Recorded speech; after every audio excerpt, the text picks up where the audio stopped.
Assalamualaikum dan salam satu Malaysia. Saya Hani Muhili. Dan juga saya Ivan Tok.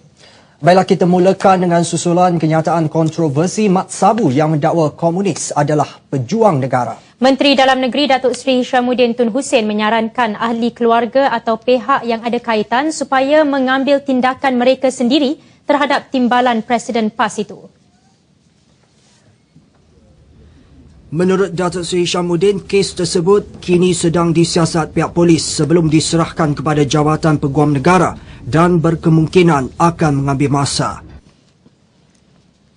Tapi pada masa yang sama, mereka yang rasa terkilan, saya sendiri sebagai cucu kepada Datuk An terasa terhadap dakwaan-dakwaan yang saya rasa berunsurkan politik tetapi ada had dan batasan dalam nak mempolitikkan sesuatu. Lebih-lebih lagi bila ianya bersandarkan kepada sejarah. Datuk Seri Hishamuddin memberitahu akan mengadakan pertemuan dengan ahli keluarga pejuang negara yang terlibat tidak lama lagi. Mat Sabu semasa berceramah di Tasik Gelugu 21 Ogos lepas mengeluarkan kenyataan bahawa pengganas komunis yang menyerang dan membunuh 25 anggota polis dan keluarga mereka dalam tragedi Bukit Kepong adalah hero sebenar dalam perjuangan kemerdekaan negara. Apa yang pasti, semakin ramai yang berang dengan Mat Sabu kerana menyanjung anggota komunis yang menyerang Balai Polis Bukit Kepong 61 tahun lalu. Kali ini laporan polis dibuat penduduk kawasan rukun tetangga KRT Taman Mahsuri di Jitra Kedah. Mereka yang merupakan pesara polis dan tentera mahu tindakan segera diambil terhadap Mat Sabu. Laporan dibuat di Ibu Pejabat Polis Daerah Kubang Pasu.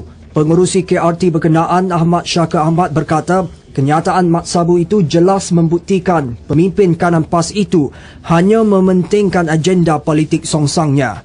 Kami memasakan bahawa Mat Sabu harus faham bahawa pihak komunis Melaya sebenarnya ingin membawa ideologi komunis ke dalam negara ini. Cuba bayangkanlah sekiranya ideologi ini dibawa pada hari ini, apa akan berlaku kepada bangsa kita dan agama kita. Tentera dan polis lah yang mempertahankan negara. Oleh itu kami memohon pada kerajaan Malaysia bagi tindakan yang sewajarnya kepada Ahmad Sabu.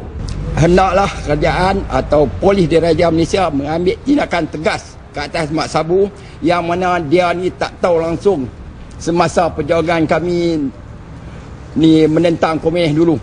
Dia tak tahu apa yang sejarah-sejarah yang dulu. Dia tak berjuang apa yang kami perjuangkan dulu masa dulu. Dan saya nak tahu apa yang dia tahu yang tentang apa Bukit Kepong ni. Laporan polis juga dibuat oleh 800 anggota Persatuan Bekas Polis Malaysia PBPM Cawangan Kuantan. Sebagai membantah perbuatan Mat Sabu, mereka turut berdemonstrasi di hadapan IPD Kuantan. Menurut Setiausaha PBPM Kuantan Rafai Abdul Kadir, anggota persatuan kecewa dan terguris dengan kenyataan menghina oleh Mat Sabu.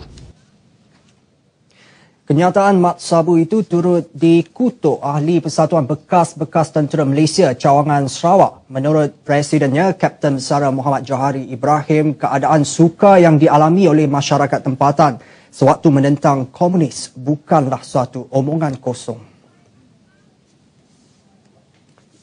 Jelasnya Mat Sabu tidak pernah merasai kesengsaraan sewaktu itu, malah mempersendakan pasukan keselamatan yang bermati-matian menentang pengganas negara.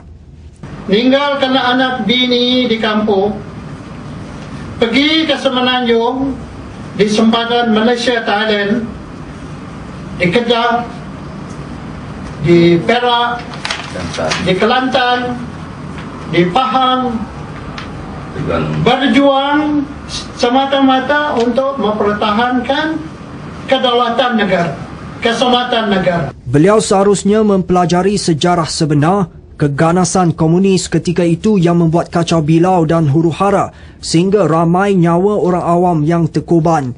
Kapten Besar Muhammad Johari juga kesal dengan sikap Mat Sabu yang sengaja memporak-perandakan keadaan dengan kenyataannya semata-mata untuk kepentingan politik. Dengar orang macam Mat Sabu mengatakan, ya pejuang bukan kita, you are not the hero. The hero is the fellow, no.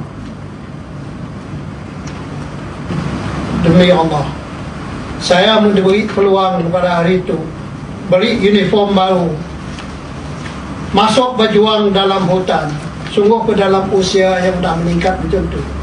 I'll go back to the jungle because I love this country. Beliau berkata demikian pada satu sidang media di Kuching yang turut dihadiri 14 orang bekas tentera yang juga penerima pingat keberanian.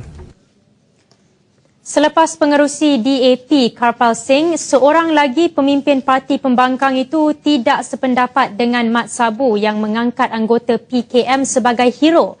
Kali ini Ahli Parlimen Kepong Dr. Tan Seng Giau menyatakan pandangannya. Beliau tidak menyokong fahaman komunis yang bertentangan dengan nilai masyarakat Malaysia. Bagi pejuang untuk kemerdekaan Malaysia, saya tak kiralah sesiapa. Asalkan ada membuat itu sumbangan kepada kemerdekaan Malaysia, berjuang dengan betul-betul, kita mesti memberi penghormatan. Di Bukit Kepong dan juga kenyataan kapal. Dr. Tan menegaskan demikian ketika ditemu bual wartawan RTM. Sebelum ini, Karpal Singh mendesak Mat Sabu menarik balik kenyataannya berhubung tragedi Bukit Kepong.